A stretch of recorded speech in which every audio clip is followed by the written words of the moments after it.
And now I request our chief guest, Mr. Pushkar Singh Peshwa, to please share your valuable thoughts with us.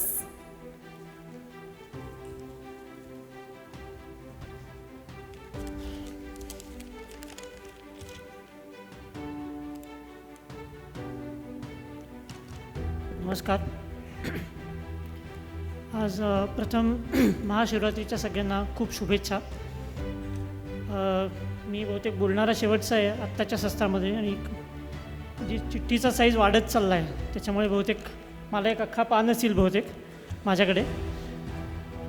व्यासपीठावरील सर्व मान्यवर, मी आज आपल्याबरोबर इथे आहे आणि याच्यासाठी BBNGचे सगळे पदाधिकारी यांना यांचे मी खूप आभार मानतो. व्यासपीठावरील सर्व जे मान्यवर आहेत, जे पुरस्कारार्थी आहेत आज, त्यांना मला अवॉर्ड देता आलं ह्याचं मला खूप समाधान आहे, कारण मी त्यांच्यासमोर खूप लहान आहे. वयाने कदाचित नसीन किंवा असीन, पण मनाने नक्कीच लहान आहे. पण मी असं समजतो की हे अवॉर्ड तुम्हाला बाजीराव पेशव्यांकडनं मिळालं असं तुम्ही समजा, माझ्याकडनं मिळालं असं समजू नका.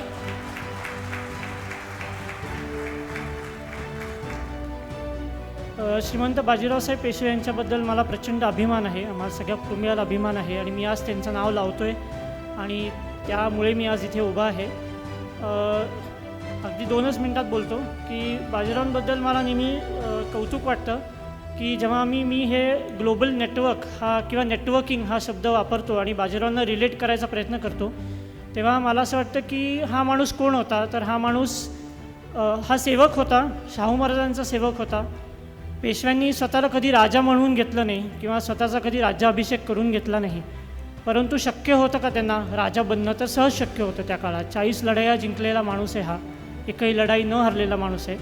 पण नेटवर्किंगचं त्यांचा विचार आपण करायला लागलो तर असं वाटतं की आज जेव्हा आपण महाराष्ट्राच्या बाहेर जातो, महाराष्ट्राच्या बाहेर गेल्यावर जर का आपल्याला बडोद्यामध्ये गायकवाड दिसतात आणि ग्वाल्हेरमध्ये शिंदे दिसतात आणि धारमध्ये पवार दिसतात आणि बुंदेलखंडामध्ये खेर दिसतात, तर हे लोक इथे का दिसतात असा आपण विचार केला तर ही बाजीरावांची विचारसरणी होती की त्यांनी या लोकांना सांगितलं की तिथे एखादी लढाई झाल्यानंतर तुम्ही तिथेच राहायचं आणि तिथलं सगळं सांभाळायचं. आणि ही एक खूप मोठी विजन होती असं मला वाटतं.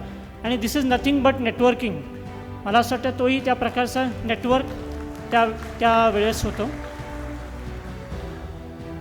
BBNGचे लोक मला भेटायला आले तेव्हा त्यांनी मला सांगितलं की मी ब्राह्मण कम्युनिटीसाठी काम करतो आहे, की तुम्ही प्रोफेशनल्स व्हा, तुम्ही बिझनेस करा.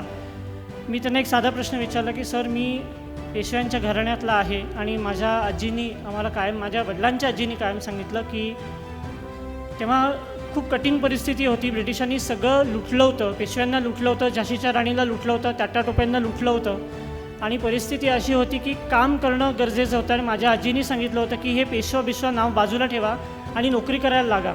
आणि माझ्या वडिलांनी आणि माझ्या काकांनी कायम नोकरी केली आणि तेच आमच्या रक्तात आलं आणि आम्ही 25 वर्ष नोकरी केली. तर मी सरांना विचारलं, त्या ऋषी कुलकर्णी सरांना, की सर, मी एक 25 वर्ष नोकरी केलेला माणूस आहे आणि तुम्ही मलाच इथे बोलवत आहे, लोकांना गायडन्स दिला की तुम्ही कसं बिझनेस करायला पाहिजे. पण आत्ता सगळ्यांचं बोलणं ऐकल्यावरती हे एक रिअलायझेशन, आत्ता सर जे शेवटी बोलले ते एक रिअलायझेशन आहे मला की 50 इयर्स इज नॉट लेट. मला असं वाटतं की मी पुढचे अजून 30 वर्ष बघू शकतो की मला कदाचित बिझनेस सेटअप करता येईल.